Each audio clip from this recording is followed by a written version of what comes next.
What's up, y'all? Welcome back to Good Game Reviews. Not doing a reaction, not doing a game review today.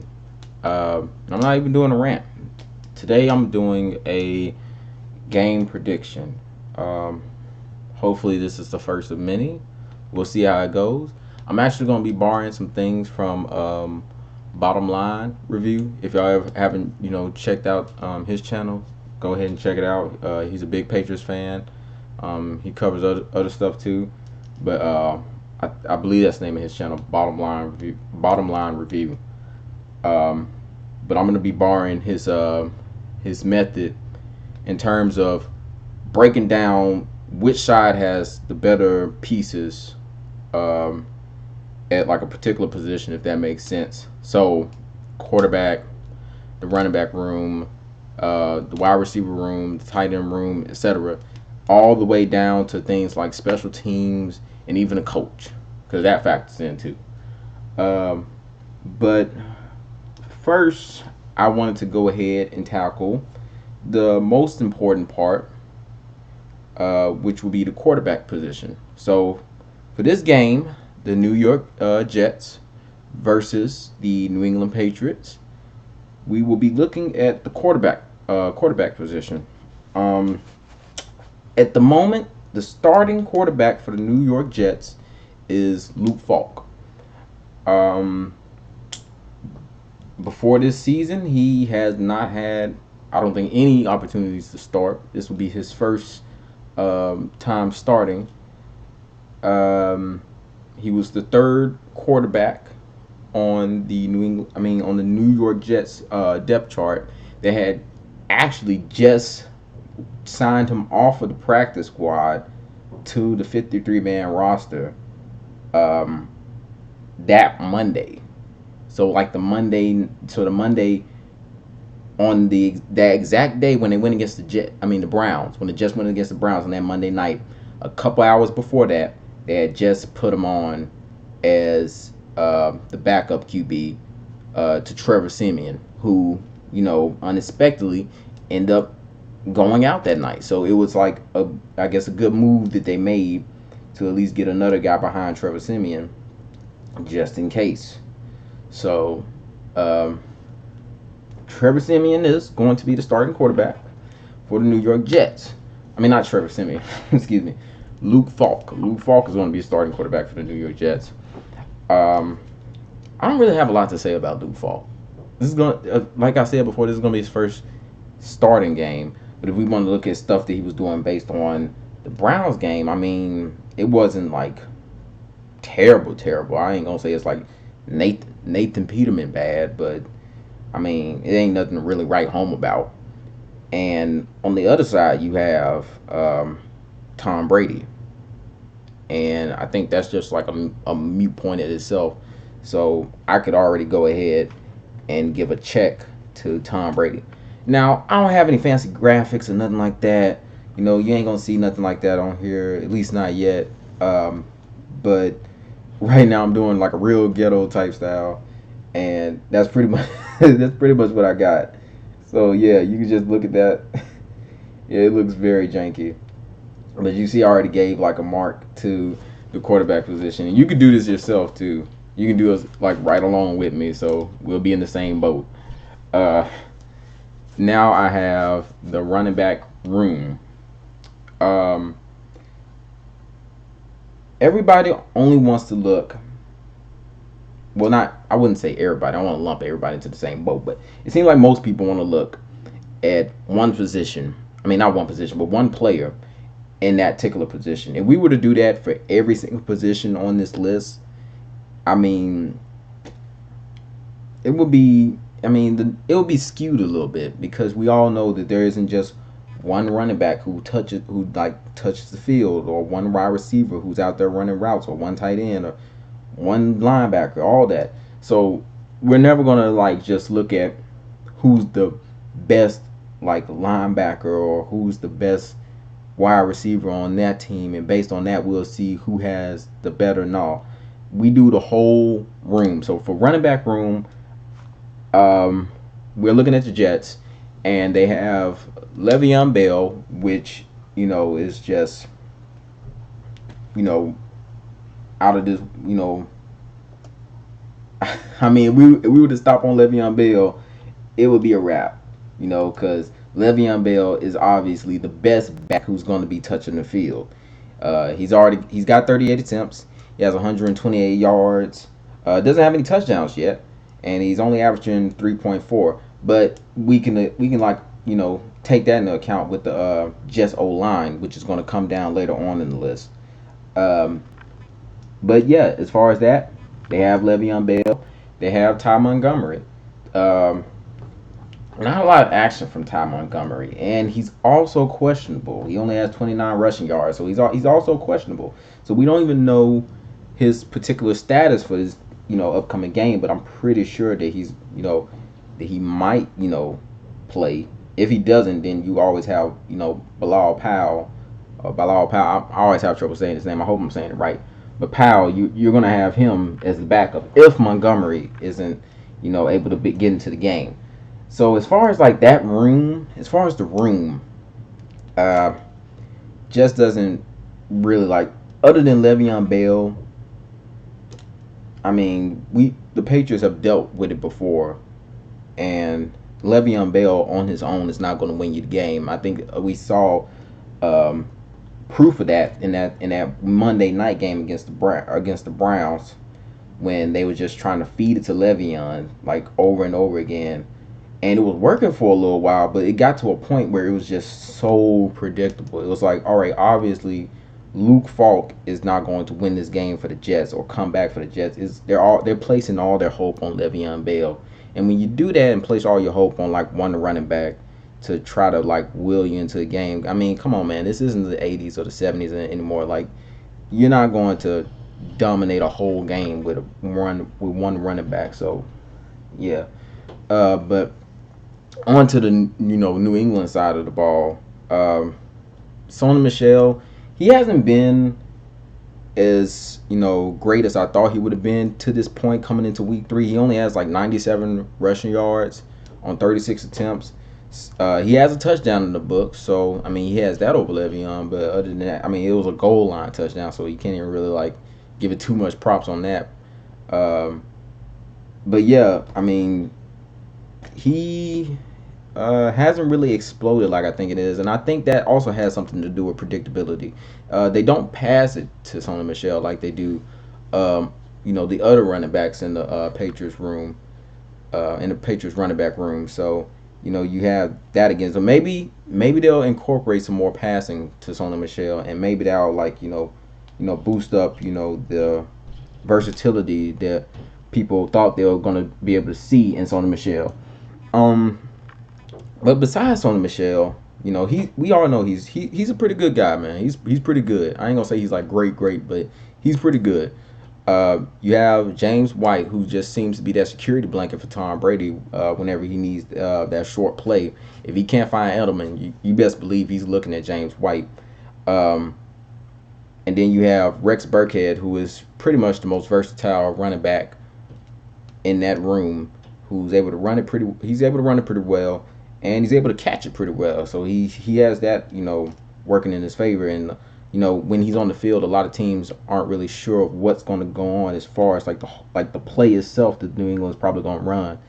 So in terms of that, like if I were to give it to anybody, I would have to give it to New England only because of the production plus the versatility of the running backs in that room. Besides Le'Veon Bell, the other running backs in the Jets depth on the Jets depth chart is, I mean, haven't really done much. So, I mean, yeah, that's that.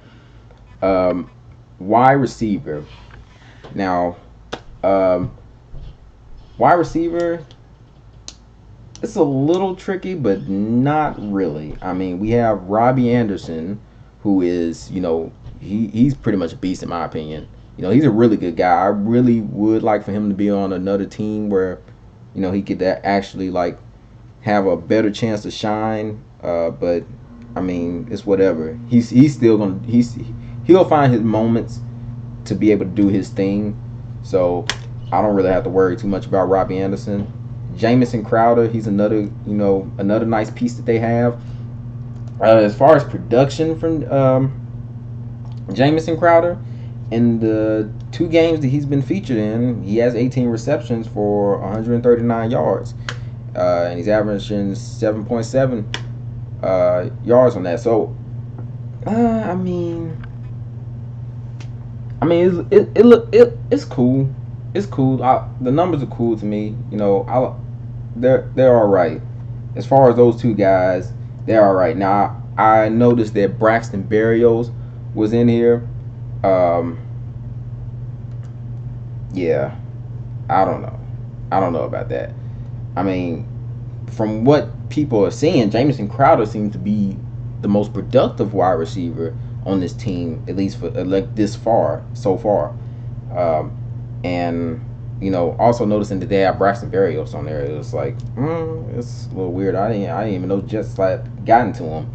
But yeah, that's the wide receivers for the Jets. Man, this video is already stretching out. Let me go ahead and try to speed through this, man, so I don't waste our time. But Patriots wide receiver room, you have Julian Edelman, Josh Gordon, Philip Dorsett, the new rookie sensation, in my opinion, Jacoby Myers. Even though he hasn't really he's only had 1 catch, but I feel like if he gets his chance, he's going to explode. But I mean, just those 2 guys that I named off, Julian Edelman and Josh Gordon.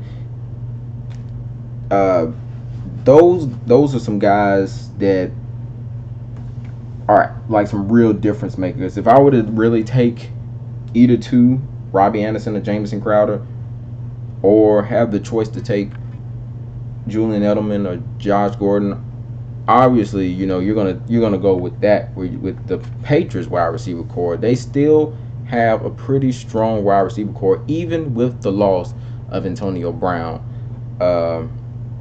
But yeah, I just believe in that receiving core a lot more than I do the Jets receiving core. Tight ends, there isn't too much to go on tight ends. I mean, the main guy for the Jets seems to be Ryan Griffin, I think. I don't really buy into that all that much. I mean, Ryan Griffin. But then again, I mean, like, who am I to say? I mean, Patriots, on the other hand, it looks like Matt Lacoste is questionable. So, not too sure if he's even going to be able to play. And then, like, the next guy you have up is Ryan Izzo. And Ryan Izzo hasn't really done anything. Like, he only has 1 reception for 3 yards. So, yeah, I like that. The whole tight end situation for both of these teams is just nah. So, really, like, if I were to, like, do anything, I would do like a 0.5 for both of them, just to be nice, just to throw them something, because it just doesn't look good for them. O-line, now as far as the O-line situation goes, it's kind of the same to me, only because injuries and stuff like that. But even with that, I feel that the Patriots O-line is obviously better than the Jets O-line, only because Patriots have so far kept Tom Brady, pretty well, other than that Miami game where he took those 2 sacks. But for the most part, they pretty much kept them upright. There's still some growing pains to work with, but yeah, I mean, I would definitely, like, if I was a quarterback, I would definitely want to have the Patriots O-line versus what the Jets have over there. It just seems like they weren't, really stopping anything. And you know what? To give them credit, they did have to go against Myles Garrett, and that's just one guy that you're gonna have trouble. You're gonna have trouble slowing that guy down anyway. But as far as that goes, I would go with the Patriots O-line. Defensive ends. You know what? I would go ahead and throw the Jets a bone on this one. Only because when I'm looking at like defensive ends, Leonard Williams, I like him. Henry Anderson seems nice to me, but you could throw him a bone on that. Like, now I'm really throwing him a bone because that pass rush that that the Patriots have right now has been something else, man. I mean, they've got Like, I think they're tied for third in terms of like hits, like QB hits. So, like me giving them this much, I mean, it's something. But the way the Patriots rushing attack works it isn't just them rushing those four guys, straight up. It's they have linebackers on the end, and they like do these like certain like rush types where they send one guy in one direction and the other guy they do like so much different stuff, man. So I mean, it's not even like something that I could really describe. But moving on to defensive line, Jets Quentin Williams is doubtful. Um, their nose tackle Steve McLendon questionable. It just a lot of questions. I'm not trying to be funny, but a lot of questions concerning that D line. So being given that the Patriots D line is also doing well and they're is doing well and they're also healthy, I had to give it to the Patriots. Linebacker, I don't even think it's really a competition as far as linebacker goes. I mean, really, who? I mean, like right now, I am looking at the depth chart. I'm be honest with you. I'm looking at the depth chart for the Jets. See, their best C.J. Mosley is doubtful. I don't really think he's going to play in this game. And then after that, Albert McClellan. I remember him from last season because he was with the Patriots last season and he was on special teams. Now, granted, he's a really good special team guy, but starting linebacker, I mean, is that really like the best guy, the next guy up? Just doesn't really seem, too like astounding to me. I mean, they got some other guys too on there, but when I look at the linebacker core, it just seems like a bunch of special team guys. I mean, Harvey Lange, that's also a familiar name if you're a Patriots fan, but these just seem like guys who are just kind of like place fillers. Doesn't really seem like a really strong linebacking core. On the other hand, you have the Patriots with Dante Hightower and Kyle Van Noy and Jamie Collins, who has just come into his own once again, like now that he's back with the Patriots. So you have to give it to the Patriots linebacker core. Cornerbacks, I mean, is there really even a competition? I mean, Stephon Gilmore, Jason McCourty, J.C. Jackson.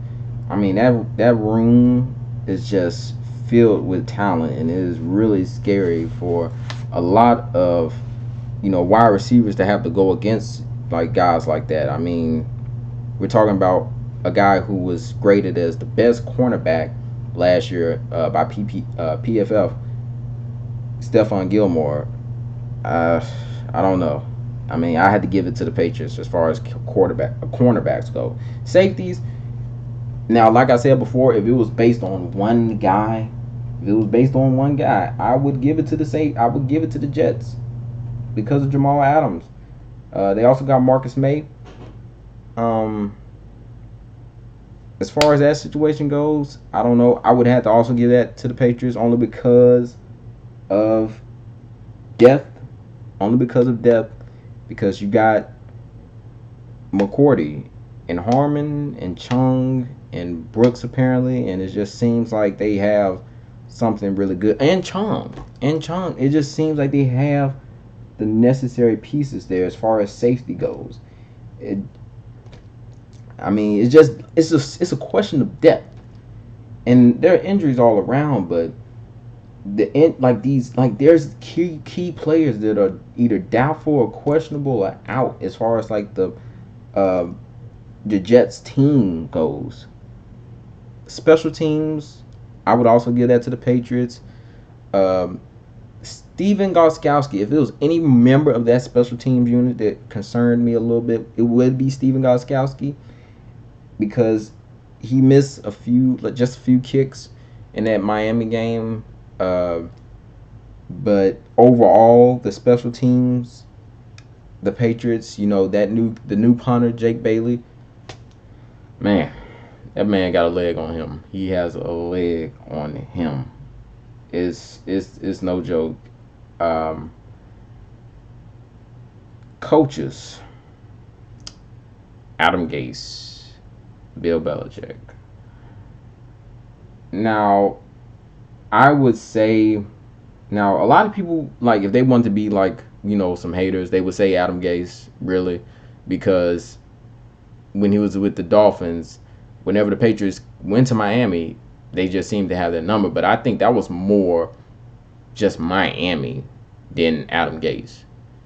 And we also saw that that didn't really even have any bearing on the New England Patriots this last game, whether it was in Miami or with one of his old, coaches that went on to be a head coach and all that stuff that they was trying to throw out, all that mess. Like, I was like, none of that matters. Let's look at what the teams are doing right now. Let's not focus on, certain things like, oh, it's in this location and it's when these certain types of coaches and all that stuff and first timers and all. I didn't really pay attention to that. I was looking at what was going on right now, and what seemed to be going on at that moment was just a potential landslide, and that's what it turned out to be as far as the Miami game goes. So as far as the coaching situation goes, come on, let's be real. It's Bill Belichick. We're going to give it to them. We're going to give the coaching to, and like, just the coaching staff overall over there. It's like just phenomenal.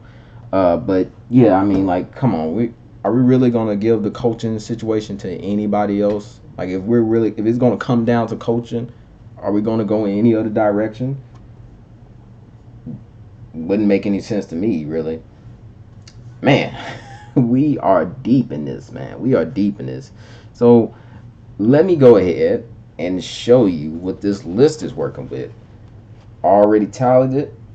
As you can see, not really close. You got half a point for tight ends, and you got 1 point for the defensive ends, and that was just me really throwing a bone. Everything else seems to line up in the Patriots' favor. Really, I mean that's just the way it is. Just depth. Like, this just seems to be a matter of depth. A little bit talent wise, the Patriots also have a little bit of edge on their opponent, but it just, in terms of depth going into this game, the Jets are just outmatched. They're missing valuable pieces on both sides of the ball, and the people that they got, it just doesn't seem like they have enough. So you would have to go with the Patriots because of not only the talent that they have, but the amount of talent that they have. I mean, you could just make a case for the linebacker group alone and just look at how one team is just lacking, and then the other team just seems like bounties on bounties of, fortune as far as like a position goes. So, yeah, just looking at that situation, Patriots easily come out on top. If you were to tally it up, you got 1, 2, 3, 4, 5, 6, 7, 8, 9, 10 and a half. 10 and a half points versus 1.5. Yeah, that's pretty much all the convincing that I really need looking at this list. And also, I also did this list for the Pittsburgh game and the Miami Dolphins game. I did that. I did it the same way. I did it a day before the game was going to start. Just to miss and dodge any like unpredictable circumstances and whatnot. It's always good to do it on the day before, because Patriots release Antonio Brown Friday, so it's always good to do this stuff on a Saturday. But as far as that goes, yeah, that's pretty much what I got for that list. I did Pittsburgh and Miami, week 1 and week 2, pretty much the same thing. If you saw my Miami list, it would look something similar to that, except there was no half a point. It was just pretty much a full on domination from one team on like versus the next. Like, it was ridiculous. It was really ridiculous, like how much favored that the New England Patriots were versus the Dolphins, and it clearly showed when the games finally started and ended. I go back to that list, and it just makes all the sense in the world. And same thing for the Pittsburgh list. You know, I gave a few things to the Pittsburgh Steelers, um, but majority it just landed in New England's favor, and you know you're able to see the outcome of the game. You know, so these lists, like you can do these lists yourself. It's not. It's like it's nothing to it. Just go get the paper. Go out. You know, it doesn't have to be for this game. It can be for any of the other games around that's going to be going on Sunday. Make your list. Jot all the positions down. See which one is doing well now. Which one has the better depth. Which one just seems to have the better talent. And based on those qualifications, mark down the list. That's it. That's all you got to do, really. It's not hard. You know, it's not hard. Just go based on that. This is a little easier. Um, Being that I'm looking at a divisional opponent, so not too much I had to dive into as far as like knowledge, but yeah, I mean it's just that simple, really. And I would not be surprised if this list doesn't look similar to other lists down the line, because this Patriots team, just on one side of the ball alone, like defense wise, just seems so scary. Like there were times where you would like concerned about the defense. I think this is probably like the first season where I don't have too many questions about the defense. I probably have one question about the defense, and that's the defensive end position, and only because other than Michael Bennett, um, I mean, like you got Chase Winovich. I know he's kind of like an emerging type guy. You got Dedrick Wise. I'm still waiting for him to like really pop off.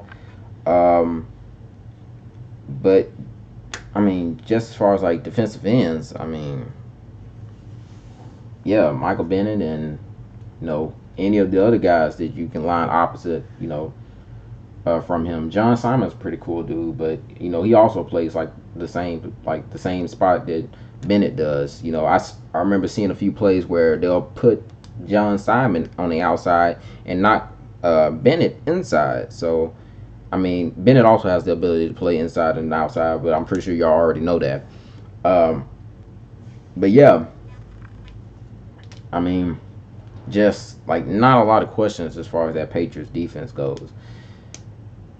I would not be surprised if we were in store for another whooping. This also seems to be, if we were to do this, I don't really like doing this, but it is in New England and all that mess. And I know that doesn't really matter too much. It's just based on what the teams are bringing to the table. But um, analysts do this all the time. They always like Dolphins, like when the Patriots go to Miami, it's just that house of horrors and all that crap. If we were to have a house of horrors for any team, I would say that this would be the Jets' house of horrors. Like you look at what's going on over like the past few seasons. Jets coming to New England, they don't, they usually don't walk out with a W. Let's just put it that way. We'll put it that's as nice as I can put it. They usually don't walk out with a W when they come into New England. But that's could be said for a lot of teams who walk into New England. They usually don't come out with a W. Another interesting stat. This is a long video, marching on to 30 minutes. But if you are still with me this long, then thank you. But another interesting stat. We look at last year. The Patriots were 8-0 at home. So far, only 2 games have been played. The Patriots are 1-0 at home. There's nothing to doubt that they would be 2-0 at home. It just seems like at least their at-home situation has not really changed, and perhaps their on-the-road situation has possibly gotten better. So I mean, it's too early to call. We're only 3 weeks in. The NFL season is long. A lot of things can transpire. But I mean, that's just what we're looking at right now. And you know, a little interesting nugget I wanted to drop on y'all real quick. Whew. Unfortunately, I'm not going to be able to watch this game. Um, I have NFL Game Pass. If you want to watch, like full games, like if you miss a game, like if you miss like the whole game, and you want to watch that game, get NFL Game Pass. You'll be able to replay any game you want from this season, and I think also last season and the season before that and all that. And you can even play like classic games, like famous games and all that stuff, from back in the day. So you can even do stuff like that. So really get NFL Game Pass is a really nice application, I guess if you want to call it that, to pick up. Um, so that's what I'm going to be using. I'm gonna try to cover the screen so I don't notice the score, so I don't spoil myself, and I'll just go ahead and replay the game and just act like I'm watching it, live, but I'm not. But yeah, I'm just be sitting there watching the game. So that's what I'm going to do. Um, that's all I got for this video. Like I said, I'll try to do this again in the future, these predictions as far as the team goes, and I'll promise I won't make it as long as this one, because this was pretty long. If anybody watches this, it will be amazing. But yeah, like, comment, subscribe. Until next time, I'm out.